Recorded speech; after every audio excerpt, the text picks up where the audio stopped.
അപ്പം മരിക്കാൻ കിടക്കുന്ന മനുഷ്യനും നിസ്കാരം നിർബന്ധമാണ്. മരിക്കാൻ കിടക്കുന്ന മനുഷ്യനും 5 വക്ത് നിസ്കാരം നിർബന്ധമാണ്.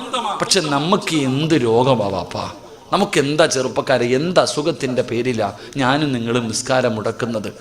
നിസ്കാരം അത്ര നിസ്സാരമായിട്ടുള്ള കാര്യം, കളിയും ചിരിയൊന്നുമല്ല. നമസ്കാരം അങ്ങനെ കളിയാക്കി കളയേണ്ട കാര്യമല്ല. എൻ്റെ പ്രിയമുള്ളവരെ, മഹാനായ സയ്യിദുനാ ഉമർ ഇബ്നുൽ ഖത്താബ് റളിയല്ലാഹു തആല അൻഹു അല്ലാഹുവിൻ്റെ പരിശുദ്ധമായ കഅബാലയത്തിൽ പോയി ഹജ്ജ് ചെയ്തു. ആ ഹജ്ജ് ചെയ്തിട്ട് അവസാനം അവിടെ നിന്ന് വിടവാങ്ങുകയാണ്. അവസാനം അവിടെ നിന്ന് കഅബയിൽ നിന്ന് പിരിയുമ്പോൾ ആ കഅബാലയത്തിൻ്റെ മുറ്റത്ത് നിന്നുകൊണ്ട് പടച്ച റബ്ബിൻ്റെ ദർബാറിലേക്ക് തൻ്റെ 2 കരങ്ങൾ ഉയർത്തിയിട്ട് മഹാനായ ഉമർ ഇബ്നുൽ ഖത്താബ് റളിയല്ലാഹു തആല അൻഹു അല്ലാഹുവിനോട് ദുആ ചെയ്ത ദുആ എന്തെന്നറിയുമോ? അല്ലാഹുമ്മ ഇന്നി അസ്അലുക ശഹാദതൻ ഫീ സബീലിക വ മൗതതൻ ഫീ ബലദി നബിയിക. അവിടുന്ന് പടച്ചവനോട് ദുആ ചെയ്യുകയാണ്. ഈ ദുആ കേട്ടപ്പോഴാണ് സ്വഹാബികൾ കണ്ണുതള്ളി നിന്ന് പോയത്. അവിടുന്ന് പറഞ്ഞു, അല്ലാ, എനിക്ക് ഷഹീദായി മരിക്കണം തമ്പുരാന്, എനിക്ക് ഷഹീദായി മരിക്കണം തമ്പുരാന്. എവിടെ കിടന്ന്? അല്ലാഹുവിൻ്റെ പ്രവാചകന്റെ നാട്ടിൽ കിടന്ന് മരിക്കണം തമ്പുരാന്. ഇത് വല്ലാത്ത ഒരു മോഹമായിരുന്നു, നടക്കാൻ സാധ്യതയുള്ള ഒരു കാര്യമല്ല. സ്വഹാബികൾ അത്ഭുതപ്പെട്ടു. ഉമർ ഇബ്നുൽ ഖത്താബ് റളിയല്ലാഹു തആല അൻഹു നാട്ടിലേക്ക് വന്നു, മദീനത്ത് വന്നു. ഖലീഫയാണല്ലോ. അല്ലാഹുവേ, ജുമഅയ്ക്ക് വെള്ളിയാഴ്ച പള്ളിയിൽ കയറി ഉമർ ഇബ്നുൽ ഖത്താബ് റളിയല്ലാഹു തആല അൻഹു തന്റെ ഖുതുബയിൽ അവിടെന്ന് പറഞ്ഞു, സ്വഹാബാ ഊസിയക്കും ബിത്തഖ്വല്ലാഹ്. അവിടെന്ന് തഖ്വ കൊണ്ട് വസിയത്ത് ചെയ്തു. അവിടെന്ന് തഖ്വ കൊണ്ട് വസിയത്ത് ചെയ്തു. എന്നിട്ട് മഹാനായ ഉമർ തങ്ങൾ പറഞ്ഞു, എനിക്ക് പോകാ സമയമായി, എൻ്റെ മരണമെടുത്തു സ്വഹാബാ. അടയാളങ്ങൾ കണ്ടു തുടങ്ങി സ്വഹാബാ. പടച്ചവനെ അവിടെന്ന് സ്വലാം പറഞ്ഞു പിരിഞ്ഞു. അസർ നിസ്കരിച്ചു, മഗ്രിബ് നമസ്കരിച്ചു, ഇശാ നമസ്കരിച്ചു, തൻ്റെ വീട്ടിൽ പോയി കിടന്നുറങ്ങി. പിറ്റേ ദിവസം ശനിയാഴ്ച രാവിലെ അസ്വലാത്തു ഖൈറും മിനൻ നവൂം.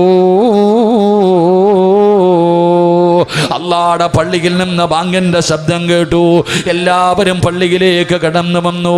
ഉമർ ഇബ്നുൽ ഖത്താബ് റളിയല്ലാഹു തആല അൻഹു അവിടുത്തെ ഖലീഫയാണല്ലോ. ഇഖാമത്ത് കൊടുത്തു, ഇമാമായി കയറി നിന്നു. സുബഹിക്ക് നമസ്കാരത്തിന് കൈകെട്ടി അവിടുന്ന് ഫാത്തിഹ ഓതി. സൂറത്ത് യൂസുഫാണ് ഓതുന്നത്. അല്ലാഹുവിന്റെ പരിശുദ്ധമായ ഖുർആനിലെ സൂറത്ത് യൂസുഫ് ഓതി നമസ്കരിച്ചു കൊണ്ടിരിക്കുകയാണ്. നൂറുകണക്കിന് സ്വഹാബാക്കൾ പുറകിൽ നിന്ന് നമസ്കരിക്കുകയാണ്. അങ്ങനെ നമസ്കരിച്ചു കൊണ്ടിരിക്കുമ്പോ ഒരു കടാരയുമായി ഒരു ശത്രു കടന്നു വരികയാ. അബൂലുൽ എന്ന് പറയുന്ന മജൂസിയായ മനുഷ്യനുണ്ടല്ലോ, വിഷം കടർത്തിയ കടാരയുമായി അല്ലാഹുവിന്റെ പള്ളിക്കകത്ത് കടന്നു വന്നു. ഇമാമത്തായി നിൽക്കുന്ന മഹാനായ സയ്യിദുനാ ഉമർ ഇബ്നുൽ ഖത്താബ് റളിയല്ലാഹു തആല അൻഹു പള്ളിയിലെ ഇമാമിന്റെ അടിവയറ്റിലേക്ക് അവിടുന്ന് കത്തിയങ്ങ് കുത്തിക്കേറ്റുകയാണ്. പിന്നെയും ഊരി കുത്തി ഉമർ തങ്ങൾ കുത്തുകൊണ്ടിട്ട് പിടയുകയാ. ഈ മനുഷ്യൻ ഇറങ്ങി ഓടുമ്പോ അതാ നമസ്കരിച്ചു കൊണ്ടിരുന്ന സ്വഹാബത്ത് അവരിൽ പലരെയും കുത്തി മലർത്തികെട്ടാണ് പോയത്.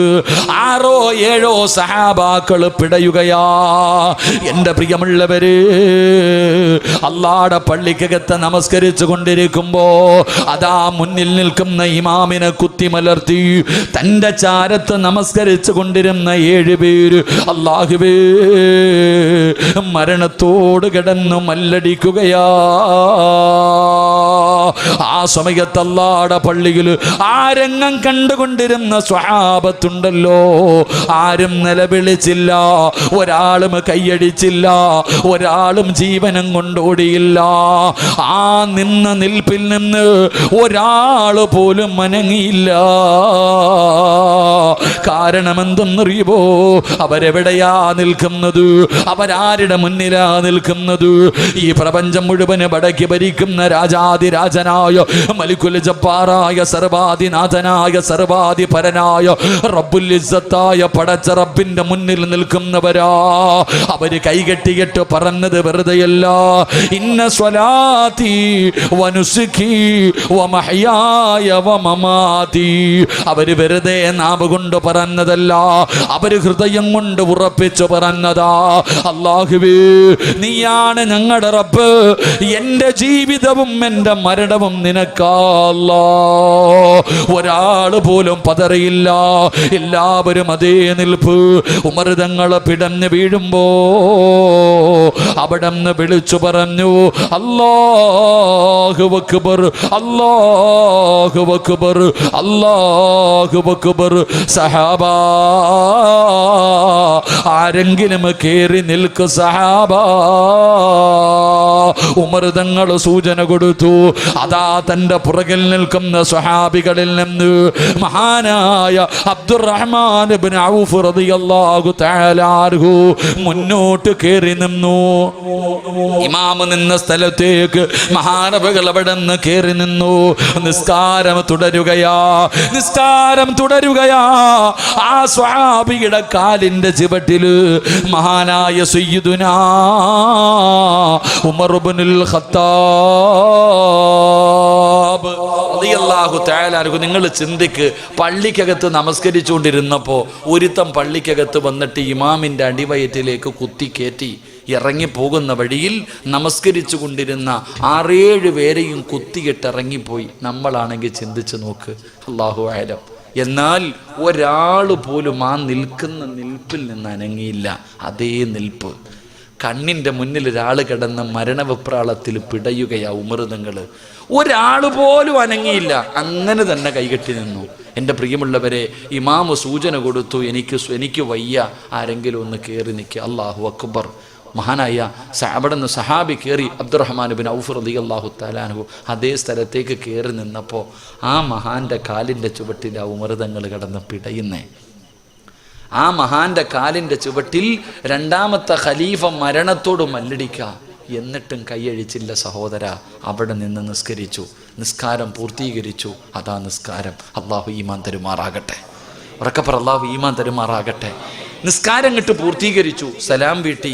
എല്ലാവരും കൂടെ ഓടിക്കൂടി. ഉമർ തങ്ങൾ ബോധം കിട്ട് കിടക്കുക, രക്തം ഇങ്ങനെ ഒഴുകുക, വായിലൊഴിക്കുന്ന വെള്ളം അടിവയറ്റിലൂടെ പോകും. അങ്ങനത്തെ ഉമർ തങ്ങൾ ഇങ്ങനെ ബോധമില്ലാതെ കിടക്കുക. എല്ലാവരും കൂടിയിട്ട് വിളിക്കുക, അള്ളാഹുവെ മരിക്കുന്നതിന് മുമ്പ് എന്തെങ്കിലും ഒരു ഉപദേശം നൽകിയാലോ.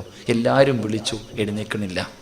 ആ സമയത്ത് പള്ളിക്കകത്ത് മകനിരിക്കുന്നുണ്ട്, ഉമർ തങ്ങളുടെ മോൻ. ഉമർ തങ്ങളുടെ പൊന്നുമകൻ പള്ളിക്കകത്തുണ്ട്. എത്ര വിളിച്ചിട്ടും തൻ്റെ വാപ്പ എഴുന്നേക്കാതെ വന്നപ്പോൾ മകനൊരു വഴി പറഞ്ഞു കൊടുക്കുക. എൻ്റെ വാപ്പ എഴുന്നേക്കണമെങ്കിൽ ഞാനൊരു വഴി പറയാം. സഹാബ, എൻ്റെ വാപ്പ എഴുന്നേക്കണോ? എൻ്റെ വാപ്പാടെ ബോധം തിരിച്ചു വരണോ? ഞാനൊരു വഴി പറയാം.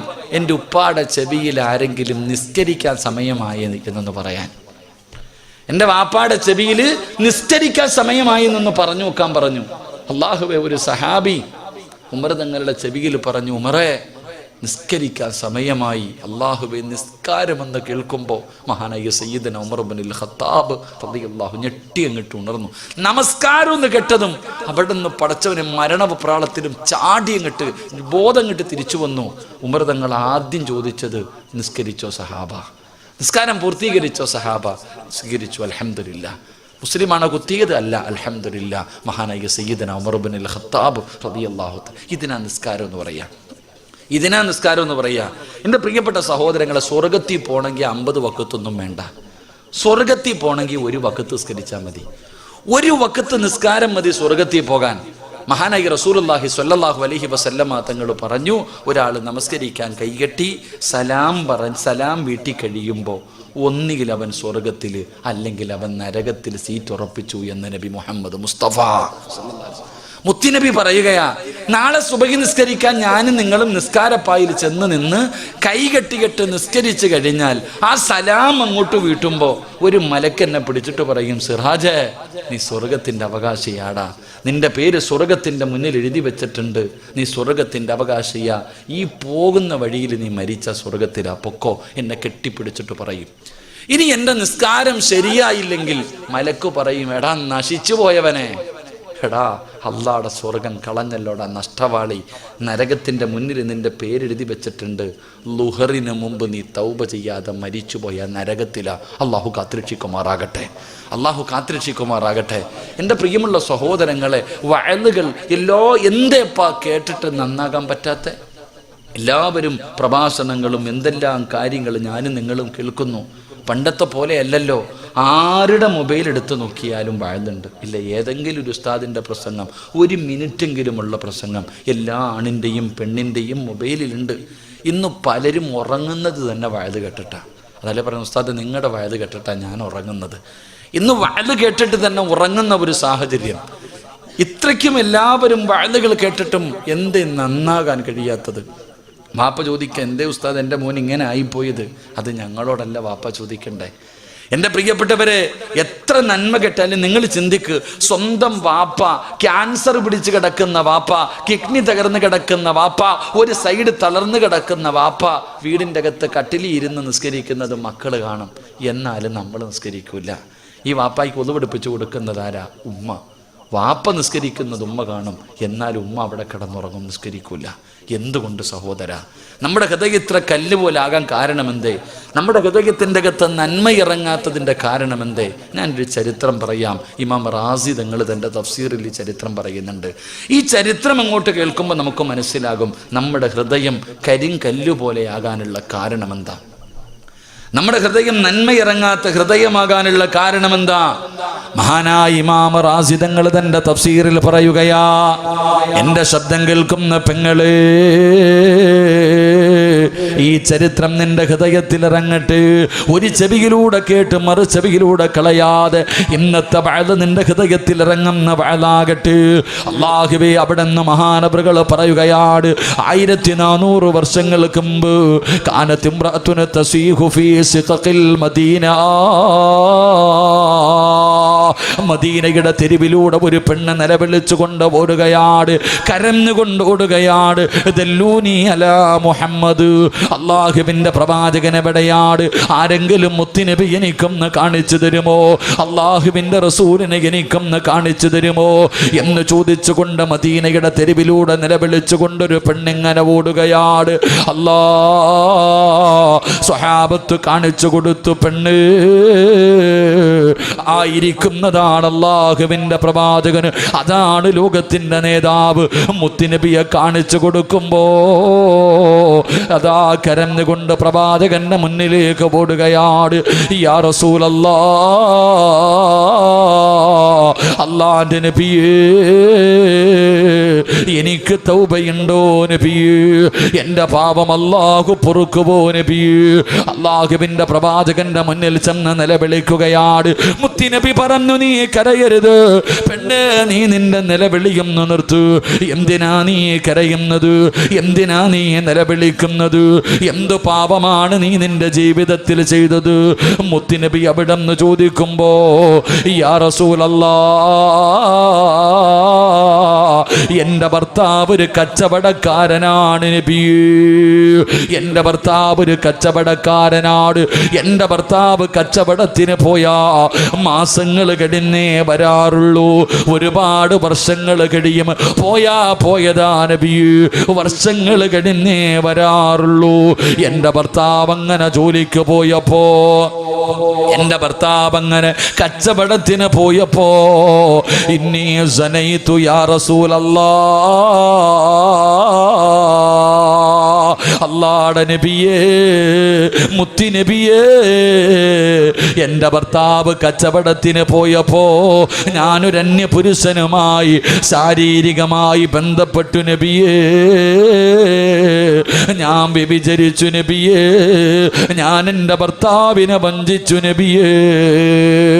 അവിടെ ആ പെണ്ണ് വ്യഭിചരിക്കുകയാണ്. ആ വ്യഭിചാരത്തിലൂടെ ഗർഭിണിയായി, ആ വ്യഭിചാരത്തിലൂടെ ഗർഭിണിയായി. കുഞ്ഞിനെ കൊന്നുകളന്നില്ല. അല്ലാഹുവേ, ആരും അറിയാതെ കൊണ്ട് നടക്കുകയാ. കാരണം ഭർത്താവ് നാട്ടിലില്ല, വീട്ടിലാരുമില്ല, പരിസരത്ത് ആൾക്കാരില്ല. അതുകൊണ്ട് ആരും അറിയാതെ കൊണ്ട് നടന്നു. ആ പെണ്ണിങ്ങനെ ഗർഭം ചുമക്കുകയാണ്. അല്ലാഹുവേ, 9.5 മാസം കഴിഞ്ഞു. യാ റസൂലല്ലാഹ്,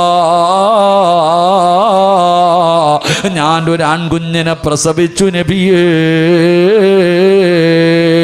അവിടെ നിന്നൊരു കുഞ്ഞിന് ജന്മം കൊടുക്കുകയാണ്. ഒരു പൊന്നുമോനെ അവിടെ നിന്ന് പ്രസവിച്ചു. പ്രസവിച്ചു കഴിഞ്ഞപ്പോ ആ പെണ്ണ് ചെയ്തതെന്തെന്നറിയുമോ? തൻ്റെ കുഞ്ഞിൻ്റെ കഴുത്തു ഞെരിച്ചു കൊല്ലുകയാ. ആ ചോരക്കുഞ്ഞിനെ കണ്ടു കൊതിതീരുന്നതിന് മുമ്പ് ആ കുഞ്ഞിൻ്റെ കഴുത്ത് ഞെരിച്ചങ്ങ് കൊല്ലുകയാണ്. എന്നിട്ട് ഈ പെണ്ണ് ചെയ്തതെന്തെന്നറിയുമോ? ഈ പെണ്ണിൻ്റെ ജോലി എന്തെന്നറിയുമോ? ഈ പെണ്ണിൻ്റെ ജോലി എന്തെന്നറിയുമോ? സുറുക്കയുടെ കച്ചവടം നടത്തുന്ന പെണ്ണാ. അല്ലാ, ഇന്നൊക്കെ പലരും വാറ്റുചാരായമുണ്ടാക്കുമല്ലോ. പൂച്ചയൊക്കെ കൊന്നിട്ട് ബാൽട്ടറിയൊക്കെ ഇട്ടിട്ട് ഇന്ന് വാറ്റുചാരായമുണ്ടാക്കുമല്ലോ. പടച്ചവനെ, അതുപോലെ ഈ പെണ്ണിൻ്റെ ജോലി സുറുക്കയുണ്ടാക്കുന്ന ജോലിയാണ്. ആ പെണ്ണ് അങ്ങനെയാണ് ജീവിക്കുന്നത്. യാ റസൂലല്ലാഹ്, എൻ്റെ കുഞ്ഞിൻ്റെ മയ്യത്തുണ്ടല്ലോ, അത് ഞാൻ എന്തേ ചെയ്തതെന്നറിയുമോ? ഫഅൽകൈതുഹു ഫിദ്ദില്ലി.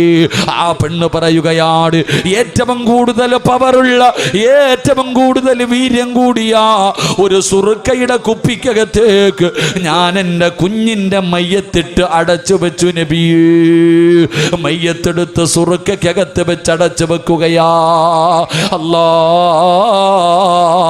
അതിനകത്ത് കിടന്ന് അഴുകാൻ തുടങ്ങി. അതിനകത്ത് കിടന്ന് അഴുകാൻ തുടങ്ങി.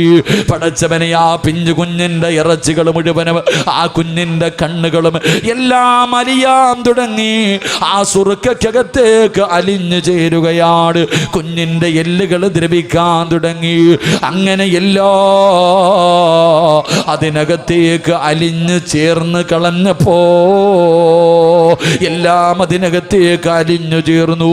ഒരടയാളവും കാണാനില്ല. അങ്ങനെ എത്തിയപ്പോ യാ റസൂലല്ലാഹ് ഫജിഅതുഹാ, ഞാനത് ജനങ്ങൾക്ക് കുടിക്കാൻ കൊടുത്തു. ഞാൻ കച്ചവടം നടത്തി, അത് വിറ്റിട്ട് പൈസ വാങ്ങി നബിയേ. അത് ഞാൻ കച്ചവടം നടത്തി നബിയേ. നാട്ടുകാർക്ക് കുടിക്കാൻ കൊടുത്തു നബിയേ. മുത്തുനബിയുടെ കണ്ണ് നിറയുകയാണ്. റസൂലുള്ള കരയുകയാണ്. കൈകാലുകൾ വിറയുകയാണ്. റബ്ബേ, എന്തൊരു പാപമാ അല്ലാ. ഒരു പെണ്ണിനിങ്ങനെയാകാൻ പറ്റുമോ? പടച്ചവനെ, 3 പാപം. അതാ വിവാഹം കഴിഞ്ഞ പെണ്ണ് വ്യഭിചരിച്ചാ എറിഞ്ഞു കൊല്ലണം. കൊലയ്ക്ക് പകരം കൊലയാണ്. കച്ചവടത്തിൽ കൃത്രിമം കാണിക്കുന്നത് വലിയ പാപമാണ്. 3 ദ്രോഹമാണ് ചെയ്തത്. 3 ദ്രോഹമാണ് ചെയ്തത്. മുത്തുനബി ആ പെണ്ണിനോട് ചോദിക്കുകയാ, പെണ്ണ്, നിന്റെ ഹൃദയം ഇങ്ങനെയാകാൻ എത്ര തെറ്റാ ചെയ്ത? 3 തെറ്റ്. മുത്തുനബിയോട് പറഞ്ഞു, നബിയെ, എൻ്റെ ഭർത്താവ് കച്ചവടത്തിന് പോയി കഴിഞ്ഞാൽ പിന്നെ വരാൻ ഒരുപാട് വർഷങ്ങളെടുക്കും. ഞാനൊരു ചെറുപ്പക്കാരനുമായി ശാരീരികമായി ബന്ധപ്പെട്ടു, ഗർഭിണിയായി, ആരും അറിയാതെ കുഞ്ഞിന് ഞാനിങ്ങനെ ചുമന്നുകൊണ്ട് നടന്നു, പ്രസവിച്ചു, ഞാൻ തന്നെ കൊന്നു നബിയെ. എന്നിട്ട് സുറുക്കയുടെ കുപ്പിക്കകത്തിട്ട് അടച്ചു വെച്ചു. എൻ്റെ കുഞ്ഞിൻ്റെ ഇറച്ചിയും എല്ലുകളും എല്ലാം അതിനകത്തേക്ക് അലിഞ്ഞ് അതുമായി കൂടിക്കലർന്നു. ഒരടയാളവും ഇല്ലാതെ വന്നപ്പോൾ ഞാൻ കളഞ്ഞില്ല, അതും വിറ്റ് ഞാൻ കാശാക്കി നബിയെ. അള്ളാഹിൻ്റെ റസൂൽ സല്ലല്ലാഹു അലൈഹി വസല്ലം തങ്ങൾ ചോദിച്ചു, നീ ഇങ്ങനെയാകാനുള്ള കാരണം എന്തെന്നറിയുമോ? നിന്റെ ഹൃദയം ഇങ്ങനെയാകാനുള്ള കാരണം എന്തെന്നറിയുമോ? ഫഇന്നി അറാ അന്നകി തറക്തിൽ സ്വലാത്തിൽ അസ്രി. ഒറ്റ ചോദ്യമേ ചോദിച്ചുള്ളൂ, നീ അസർ നിസ്കരിക്കാത്ത പെണ്ണായില്ലേ? ഒറ്റ ചോദ്യം. നീ അസർ നമസ്കരിക്കാത്ത പെണ്ണല്ലേ? എൻ്റെ പ്രിയപ്പെട്ട സഹോദരങ്ങളെ, അസർ നമസ്കാരം ആര് ഉപേക്ഷിക്കുന്നുണ്ടോ അവൻ്റെ ഹൃദയം കട്ടിയായി പോകും, നന്മ നഷ്ടപ്പെട്ടു പോകുന്ന ഹൃദയമാകുമെന്ന് ആദരവായ പ്രവാചകൻ നബി മുഹമ്മദ് മുസ്തഫ. അസർ നമസ്കാരം ഉപേക്ഷിച്ച് കഴിഞ്ഞാൽ മോനെ നിസ്കരിക്കാറുണ്ടോടാ? എത്ര വയത് കെട്ടിട്ട് നന്നാകാത്ത അതുകൊണ്ടാ ഉമ്മയെ തല്ലുന്നേ, അതുകൊണ്ടാ ഉപ്പാനെ ചീത്ത വിളിക്കുന്നേ, അതുകൊണ്ടാ മോനെ 18 വയസ്സ് തികഞ്ഞ മകള് കോടതിയുടെ വരാന്തയിൽ കിടന്ന് ജന്മം കൊടുത്ത വാപ്പയും ഉമ്മയും കരയുമ്പോൾ ഇവരെ വേണ്ട, അവനെ മതിയെന്ന് ഇറങ്ങിപ്പോകുന്നേ. മക്കളെ കുറ്റപ്പെടുത്തണ്ട. ഉമ്മാ വൈകുന്നേരം വീട്ടിലേക്ക് ട്യൂഷൻ സ്കൂൾ വിട്ട് വരുന്ന മക്കളെ ആരാ അസർ നമസ്കരിപ്പിക്കുക? ഇങ്ങോട്ട് വിളിക്കും, കുളിച്ചൊരുക്കും, അടുത്ത വണ്ടി കയറ്റി വിടും. അള്ളാഹു ഈമാൻ നൽകുമാറാകട്ടെ. മുത്തി നബി അവിടെ നിന്ന് ചോദിച്ചു, പെണ്ണേ നീ അസർ നിസ്കരിക്കാത്ത പെണ്ണല്ലേ? അതേ നബിയെ, നിസ്കരിക്കൂല നബിയെ. എൻ്റെ പ്രിയമുള്ള സഹോദരങ്ങളെ, ഒരു വക്കത്ത് നിസ്കാരം മുടക്കിയ ആളുടെ അവസ്ഥ ഇതാണെങ്കിൽ ഈ 5 വക്കത്ത് നിസ്കരിക്കാത്തവൻ്റെയൊക്കെ അവസ്ഥ എന്തായിരിക്കും? അള്ളാഹു നമ്മളെ കാത്തിരക്ഷിക്കുമാറാകട്ടെ. അള്ളാഹു നമ്മളെ കാത്തിരക്ഷിക്കുമാറാകട്ടെ. എൻ്റെ പ്രിയമുള്ള സഹോദരങ്ങളെ, ഈ നിസ്കാരം എന്തിനാ നിസ്കരിക്കുക? എക്സസൈസ്, പള്ളിയിൽ പോ, കൈകിട്ട, റുക്കൂ, സുജൂദ്, ഇതിലൊക്കെ എന്താ നേരില്ലേ? ഇതിലെന്താ ഉസ്താദെ? പലരും ചോദിക്കുമല്ലോ, വേറെ പണിയൊന്നുമില്ല, എന്താ പള്ളിക്കകത്ത് പോക, ഇമാം എന്തോ ചെയ്യുന്നു, കൂടെ ചെയ്യണോ? അങ്ങനെ കൂടെ എന്താ ഇതിനകത്തുള്ള പ്രതിഫലം? നീ വിചാരിച്ചു വെറുതെയാണെന്ന്? 5 വക്കത്ത് പള്ളിയിൽ പോയി തലകുത്തി വീഴുന്നത് വെറുതെയല്ല, അതിൻ്റെ കാരണമുണ്ട്, അതിന് മഹത്വമുണ്ട്, അതിന് പ്രതിഫലമുണ്ട്. നബി സല്ലല്ലാഹു അലൈഹി വസല്ലം തങ്ങൾ പറഞ്ഞു, നിന്റെ ജീവിതത്തിലെ സർവ്വ പ്രശ്നങ്ങൾക്കുമുള്ള പരിഹാരമാ 5 വക്കത്ത് നിസ്കാരമെന്ന് നബി മുഹമ്മദ് മുസ്തഫ. ഇത് സലാത്ത് പറയാൻ മടിയുണ്ടോ? നബി മുഹമ്മദ് മുസ്തഫ സല്ലല്ലാഹു അലൈഹി വസല്ലം തങ്ങൾ പറഞ്ഞു പരിഹാരം. ഇപ്പം എല്ലാം പ്രശ്നമല്ലേ? ഒരു സത്യം ഞാൻ ചോദിക്കട്ടെ എൻ്റെ പ്രിയമുള്ള സഹോദരങ്ങളെ, സാമ്പത്തികമായിട്ട് എല്ലാവരും തകർന്നു ഇല്ലേ ഉസ്താദെ? കൂടെ ജോലി ചെയ്യുന്ന സ്റ്റാഫിന് കൊടുക്കാൻ പൈസയില്ല ഉസ്താദെ. പഴയെന്ന് ചിന്തിച്ചേ, നമ്മുടെ വീട്ടിലൊക്കെ മന്തി ബിരിയാണി, ചുട്ട കോഴി, കറക്കിയ കോഴി, കരിച്ച കോഴി, ഇപ്പോൾ വല്ല കോഴിയുണ്ടോ? ഒന്നുമില്ല. സാമ്പത്തികമായിട്ട് പടച്ചവനെ വീട്ടിൽ എന്തായിരുന്നു? ഷവർമ. വൈകുന്നേരമായി കഴിഞ്ഞാൽ കുബൂസും കറങ്ങിയ കോഴി, ഇതൊക്കെയായിരുന്നു നമ്മൾ കഴിച്ചുകൊണ്ടിരുന്നത്. ഇപ്പോണ്ടോ സഹോദര? ഇപ്പൊ സവാള ഉള്ളവനാ രാജാവ് അല്ലേ? 160 140 ആയി ഇപ്പൊ അതിന്റെ വില. കൂടണം, ഇനിയും കൂടണം. അള്ളാഹു ഈമാൻ തരുമാറാകട്ടെ. ഉറക്കപ്പറ, അള്ളാഹു ഈമാൻ തരുമാറാകട്ടെ. എല്ലാത്തിൻ്റെ അഹങ്കാരം തീരണം. ഞാനതേ പറയത്തുള്ളൂ. വളരെ അഹങ്കാരം അള്ളാഹു അനുഗ്രഹം ചെയ്തപ്പോൾ അഹങ്കാരം കൂടും, സർവ്വതും കൂടും, ഒന്നുമില്ലാത്ത അവസ്ഥയിലെത്തും. വന്ന വഴി മറന്നുപോയി നമ്മൾ പലരും. അള്ളാഹു കാത്തിരക്ഷിക്കുമാറാകട്ടെ. എൻ്റെ പ്രിയമുള്ള സഹോദരങ്ങളെ, ഞാൻ ചോദിക്കുന്നത്, പഴയതുപോലെ ഒന്നുമില്ല. പലരുടെയും വീടിൻ്റെ അകത്ത് ഇപ്പൊ പഴവനെ ഇപ്പൊ ചമ്മന്തിയൊക്കെ അരയ്ക്കാൻ തുടങ്ങി, ഇപ്പൊ കപ്പയൊക്കെ വാങ്ങി പുഴുങ്ങാൻ തുടങ്ങി. കാരണം എൻ്റെ പഴയതൊക്കെ മാറി, പഴങ്ങഞ്ഞിയൊക്കെ കുടിക്കാൻ തുടങ്ങി പലരും. എൻ്റെ പ്രിയപ്പെട്ട സഹോദരങ്ങളെ, ചോദിച്ചാൽ പറ, എന്തേ ഇത്ര ഞെരുക്കെന്തേ സഹോദര? ഞാൻ ചോദിക്കുന്നത്, നമ്മുടെ വീടിൻ്റെ അകത്ത് ഇത്ര ഞെരുക്കം വന്നത് എങ്ങനാ? ഉടനെ നിങ്ങൾ പറയുന്ന മറുപടി, വെള്ളപ്പൊക്കം, നോട്ട് നിരോധനം, കേന്ദ്ര ഭരണം, ഇതൊക്കെ ഞങ്ങളെ വല്ലാതെ ബാധിച്ചു ഉസ്താദ്. ഇല്ലേ? നമ്മൾ പറയുന്ന ഒരു കാരണം ഇതൊക്കെ നമ്മൾ കാരണം പറയുന്നത്. എൻ്റെ സഹോദര, നിന്നെ തല്ലണ്ടേ സഹോദര? നീ ആലോചിക്കേ, ഈ നാട്ടിൽ കിടക്കുന്ന നിന്റെ വീടിൻ്റെ അകത്ത് നിനക്കും നിന്റെ പെണ്ണും പിള്ളയ്ക്കും മക്കൾക്കും തിന്നാനില്ലാത്തതിൻ്റെ കാരണം ഓനാണോ? നിങ്ങൾ ചിന്തിക്ക്. നമ്മൾ മനസ്സിലാക്കേണ്ട ഒരു കാര്യം അതാ. ഒരിക്കലുമില്ല സഹോദര. നിന്റെ വീടിൻ്റെ അകത്ത് സാമ്പത്തികമായിട്ടുള്ള ഞെരുക്കം വന്നിട്ടുണ്ടെങ്കിൽ അതിൻ്റെ കാരണം നീയും നിന്റെ പെണ്ണും പിള്ളയും മക്കളുവാ. അള്ളാഹു ഈമാൻ തരുമാറാകട്ടെ. ഉറക്കപ്പറ, അള്ളാഹു ഈമാൻ തരുമാറാകട്ടെ.